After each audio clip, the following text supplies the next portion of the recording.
दिव्य अनुभूति। उस दिन तबीयत ठीक नहीं लग रही थी। साधना में बैठ गई, लेकिन फिर थोड़ी ही देर बाद मैंने बेड का सहारा लेते हुए टेक लगा ली। मन ही मन महाराज जी से कह दिया, महाराज जी मुझसे बैठा नहीं जा रहा है, इसलिए मैं सहारा लेकर बैठ रही हूँ। उसके बाद अंतर जगत में एक सीन दिखाई दिया, जैसे हम छोटे बच्चे को वर्कशीट में देते थे और उन्हें कलर की हुई पिक्चर्स को दिखाते हुए कहते थे कि आपको बिल्कुल ऐसे ही रंग भरने हैं। मैंने देखा कि वैसा ही चित्र मेरे हाथों में भी है और मुझे भी उसमें रंग भरने हैं। मैं मंथन प्रकल्प में ऑनलाइन टीचिंग की सेवा करती हूँ। उस समय अपने हाथों में उसे चित्र को देखकर अपने मन में विचार आया कि ऐसा ही काम तो मैं अपनी क्लास के नन्हे मुन्नों को देती हूँ। आज मुझे यह होमवर्क किसने दिया है? मेरे हाथों में इस चित्र को किसने थमाया है? जब कोई उत्तर न मिला तो मैं अपना कार्य शुरू कर दिया। मतलब कि मैं उस शीट में रंग भरने लगी। रंग तो भर रही थी, लेकिन मेरा काम सफाई से नहीं हो रहा था। मन अब भी इसी सोच में डूबा हुआ था कि मुझे यह कार्य किसने दिया है।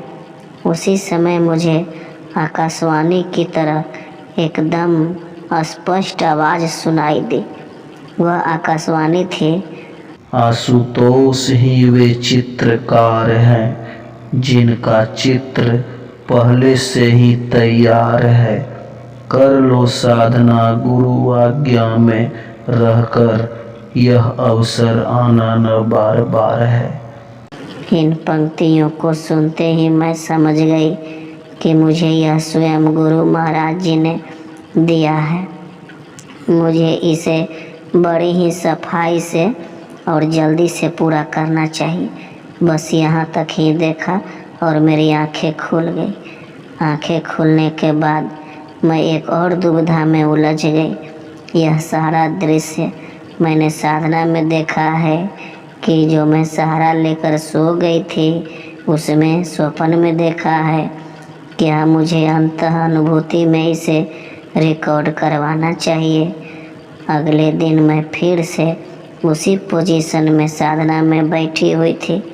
तभी मुझे अंतर जगत में गुरु महाराज जी के दर्शन हुए।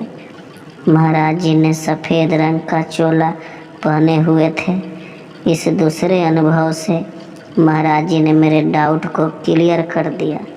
मेरी आत्मा बोली कि तुमने कल जो देखा था वह कोई सपना नहीं, एक दिव्य अनुभव था। तुम्हें इसे अंतः अनुभूति में रिकॉर्ड करवाना है। महाराज जी से जुड़े रहने के लिए साधना जरूर से जरूर कीजिए। जय महाराज जी की। धन्यवाद। फिर मिलेंगे अगले वीडियो में। जय महाराज जी की।